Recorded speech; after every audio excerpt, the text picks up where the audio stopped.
வணக்கம். நான் டாக்டர் ராமநாதன் அர்ச்சுனா. இன்றைக்கு 23ஆம் தேதி 2024ஆம் ஆண்டு டிசம்பர் மாதம். இன்றைக்கு காலமாக எங்களுடைய ஜாழ்ப்பாணத்தில் இருக்கிற 170 சுகாதார தொண்டர்களில் 28 பேர், அதாவது முடிந்தாக்கள் மட்டும் அவர்கள் விரும்பி சுகாதார அமைச்சரை சந்திக்கணுன்றதுக்காண்டி சுகாதார அமைச்சுக்கு வந்திருந்தார்கள். காலம் 8:30 போல வர சொல்லியிருந்தான் அவர்களை. அப்போது சுகாதார அமைச்சர் இன்றைக்கு மக்கள் குறைகள் நாள், அதாவது மக்கள் குறைகளை கேட்கின்ற நாள் இன்றைக்கு மகாஜன தவசக் அப்படின்னு சொல்கிறவ. அப்போ அங்கே போய்கல டாக்டர் ஹன்சகான்னு சொல்லி டிப்யூட்டி ஹெல்த் மினிஸ்டர் இருந்தவர். அவரோட நான் போய் கதைச்சினான். அவரோட கதை கேட்க ஹன்சகா சார் சொன்னவர் என்னென்றால், என்னதான் எம்பியாக இருந்தாலும் அவர்களுடைய சார்னு கூப்பிட்றத நான் பெருமைப்படுறேன். ஸோ ஹன்சகா சார் சொன்னவர், நீங்கள் அவையை கூட்டிகிட்டு நீங்கள மினிஸ்டர் ஆஃபீஸுக்கு போங்கோ ஆச்சுன்னா நாங்கள் அங்கேயே மீட் பண்ணுவோம் அப்படின்னு சொல்லி. ஸோ அந்த 28 பேர் முதல் 5 பேர் தான் வந்திருந்தவை. அப்போ சுகாதார அமைச்சரே சொன்னவர், அங்கே தான் வித்தியாசம். சுகாதார அமைச்சரே சொன்னவர், இல்லை 28 பேரையும் வர சொல்லுங்க, 28 பேரும் கொழும்புலேருந்து யாழ்ப்பாணத்துலேருந்து வந்திருக்கணும். ஸோ அங்கேருந்து வந்தால் நாங்கள் கூப்பிட்டு கதைக்கணும். அப்போ கட்டாயம் 28 பேரையும் வர சொல்லி 28 பேரோடையும் சுகாதார அமைச்சர், மற்றது சுகாதார செயலாளர், அது தவிர சுகாதார பிரதி அமைச்சர், இவ்வளவு பேரும் 28 பேரோடையும் கதைச்சவ.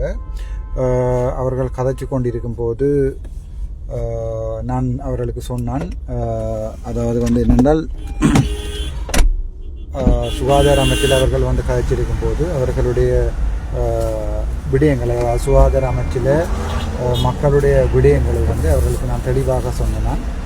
தெளிவாக சொன்ன போது அவர்கள் சுகாதார அமைச்சரும் விரும்பி கேட்டுக்கொண்டார். அது தவிர சுகாதார பிரதி அமைச்சர் மற்றது செயலாளர், உங்களுக்கே தெரியும் அனில் ஜெயசிங்க சார், ஒரு பிரபல்யமான மிகவும் ஆளுமையான ஒரு செயலாளர். நான் இதுபோல காலம் சுகாதார அமைச்சரை வேலை செய்திருக்கிறேன். என்பிபி அரசாங்கத்துக்கும் ஏற்கனவே இருந்த அரசாங்கத்துக்கும் உள்ள வித்தியாசம் இதுதான். இவ்வளோ காலமே சுகாதார அமைச்சரை நான் வேலை செய்திருக்கிறேன். வேலை செய்த காலங்களில் சாதாரணமாக ஒரு டிடிஜி MS1ஐயோ அல்லது டிரெக்டர் TCSையோ சந்திப்பதாக இருந்தால் கூட மனத்தியால கணக்கில் ஒரு டாக்டர்ஸோ ஒரு நர்சஸ் மேரோ ஒரு கன்சல்டனோ வெயிட் பண்ண வேண்டி வரும்.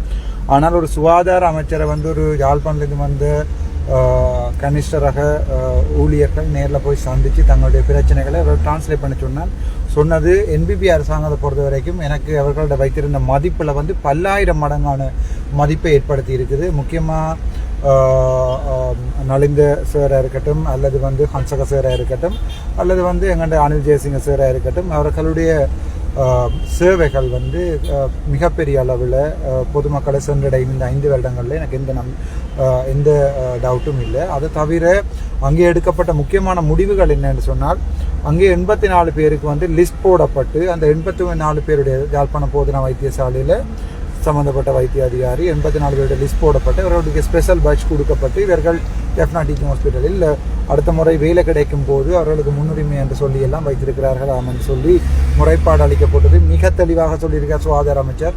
அப்படி யாரையுமே விரும்பின மாதிரியெல்லாம் ப்ரையாரிட்டி கொடுத்து வேலைக்கு எடுக்க இயலாது. அடுத்த முறை நாங்கள் வேகன்சி இப்போ கார்டர் ரிவிஷன் பண்ணி கொண்டிருக்கிறோம். கார்டர் ரிவிஷன் பண்ணிக்க வடக்கு மாகாணத்துக்கு கூட கார்டர்ஸ் கிரியேட் பண்ணுறதுக்கு ட்ரை பண்ணுறோம். அப்படி நடக்கல இந்த 170 பேர் மட்டுமல்ல 300 பேர் முதல் வேலை செய்தாமன்னு சொன்னவ 300 பேருக்கும் ஈக்குவலான அடிப்படையில் முன்னுரிமை கொடுக்கப்படும். முதலாவது. ரெண்டாவது, இனி போய் நீங்கள் அங்கே வேலை செய்கிறீர்கள்ன்றதுக்காக உங்களுக்கு முன்னுரிமை கொடுக்கப்படுறதோ அல்லது சம்மந்தப்பட்ட வைத்திய அதிகாரியோட நீங்கள் நிற்கிறீங்க, கொஞ்சம் பேர் 24 பேர் 28 பேர் முதல் 49 பேர் இங்கே கொழும்புக்கு வந்துட்டோம்ன்றதால அவர்களுக்கு முன்னுரிமையாக கொடுக்கப்படுறதில்லை. யாருக்கும் எந்த முன்னுரிமை இல்லை. அவருடைய தகுதி அடிப்படையில் தான் முன்னுரிமை கொடுக்கப்படும் என்று தெளிவாக சுகாதார அமைச்சர் சொல்லியிருக்கிறார். அது தவிரவும் அங்கே அவர்களுடைய தனிப்பட்ட பழிவாங்கல் நடக்கிறன்னு சொல்லும்போது அதற்கும் அவர் ஒரு முற்றுப்புள்ளி வைப்பதாக தெளிவாக சொல்லியிருக்கிறார். அது ஏஓவாக இருக்கட்டும், அங்கே இருக்கிற யாராவது டாக்டர்ஸாக இருக்கட்டும், யாராவது வைத்திய அதிகாரியாக இருக்கட்டும், இருக்கிற நிர்வாகியாக இருக்கட்டும், யார் சம்பந்தமான நடவடிக்கைகள் கம்ப்ளைண்டாக எழுதி தரப்பட்டாலும் அவர்களுக்கு முழுமையான இன்குவரி போடப்படும் என்றதை தெளிவாக சொல்லியிருக்கிறார். அது தவிரவும் அந்த வந்த பிள்ளைகளுக்கு இந்திய நாளில் இருந்து ஒரு முக்கியமான செய்தி, அதாவது நாங்கள் சும்மா போய் வேலை செய்கிற பிரயோசனம் இல்லை. மிகவும் சந்தோஷமான விஷயம் என்னென்றால், இன்றைக்கு பின்னர் ஒரு 1 ஹவருக்கு முன்னம் லண்டனில் இருந்து ஒரு அண்ணாவர் காய்ச்சவர் தாங்கள் 100 பேர் சேர்ந்து ஒரு சின்ன ஏதாவது ப்ரொஜெக்டுக்கு ஃபண்ட் பண்ணுறோம். தம்பி உள்ள நம்பிக்கை இருக்குது, நீங்கள் அதை செய்யுங்கன்னு சொல்லி. அப்போ நான் சொன்னேன், அண்ணா 1% எனக்கு காசில் அதில் லாபம் வேண்டாம், ஒன்றுமே வேண்டாம், நீங்களே போட்டு உங்களோட பேர்லேயே கம்பெனியை ரெஜிஸ்டர் பண்ணி நீங்களே செய்யுங்கோ. அது ஒரு ப்ரப்போசல் எழுதி தர சொல்லியிருக்கணும். நான் நினைக்கிறேன் அந்த 300 பேருக்கு மட்டுமல்ல, மிச்சம் 3000 வேலையில்லா பட்டாரிகள் 3000 பேரை தவிர இளைஞர் எல்லாருக்குமே ஒரு அவருடைய தகுதியின் அடிப்படையில், நியாயமான அடிப்படையில் என்னால் முடிஞ்ச வேலையில் நான் வேண்டி கொடுக்கறது ட்ரை பண்ணுறேன். அவர் என்னோட வாய்மொழி மூலம் சொல்லித்தான் இருக்கிறார். யாழ்ப்பாணத்தில் எக்கச்சக்கமான காணிகள் சும்மா இருக்குது. அந்த காணிகளை எடுத்து ஒரு பொழுதுபோக்கோ அல்லது சும்மா ரீச்சான்னு சொல்லி எங்களோட தமிழ்கிட்ட தேசிய தலைவர்கிட்ட ஹாஸ்டலை கொண்டு வச்சு காட்டி சும்மா காட்டுறதை விட்டுட்டு நாங்கள் மக்களுக்காக, மக்கள் விரும்பி குழந்தைகள் போய் சந்தோஷப்படுறதுக்கு அந்த பார்க்கெல்லாம் கட்டி பெரிய டைனோசர் எல்லாம் இல்லை. அது ஒரு வித்தியாசமான திட்டம் ஒன்று செய்து வைத்திருக்கிறேன். உலகளாவிய ரீதியில் ஃபேமஸான ஒரு ஸ்போர்ட் ஒன்றை இங்கே அறிமுகப்படுத்துறதுக்கு என்னோட அதுக்குரிய மெம்பர்ஷிப் வந்து ஸ்ரீலங்காவில் என்னோட மட்டும்தான் இருக்குது. ரெஜிஸ்ட்ரேஷனும் பாதியில் நிற்கிது, முடிக்க வேணும். ஸோ அவர்களுக்கும் இது ஒரு சந்தோஷமான செய்தி. எடுத்த உடனே செய்கிறார், மேபி 6 months. அதை விட சொல்லியிருக்கிறார் என்னென்றால், சுகாதார அமைச்சர் இன்னொரு வேலை ஒன்று கொடுக்க போகிறன்ற கூட அந்த 300 பேருக்கு முன்னுரிமை கொடுக்கப்படும். ஆகவே நீங்கள் இனிமேல் வேலைக்கு போகிறதாலேயோ அங்கே இருக்கிறதாலேயோ ஃப்ரீயாக வேலை இருக்கிறதாலேயோ இல்லைன்னு சொல்லி இவ்வளோ காலம் வேலை செய்யக்கூடிய கம்பன்சேஷனை வழக்கு போட்டு நாங்கள் எடுக்கிறதா தீர்மானிச்சிருக்கிறோம். ஸோ அந்த வழக்கு சம்பந்தமான நடவடிக்கையும் முன்னுக்கு ஈடுபடும். சரியான சந்தோஷமாக இருக்குது. மக்களும் ஆதரவளிக்கிறார்கள். புலம்பெயரில் இருக்கிற தமிழாக்களும், முக்கியமாக டயஸ்போரா சம்பந்தமாக சுகாதார அமைச்சரோட கதைச்சிருந்தேன்.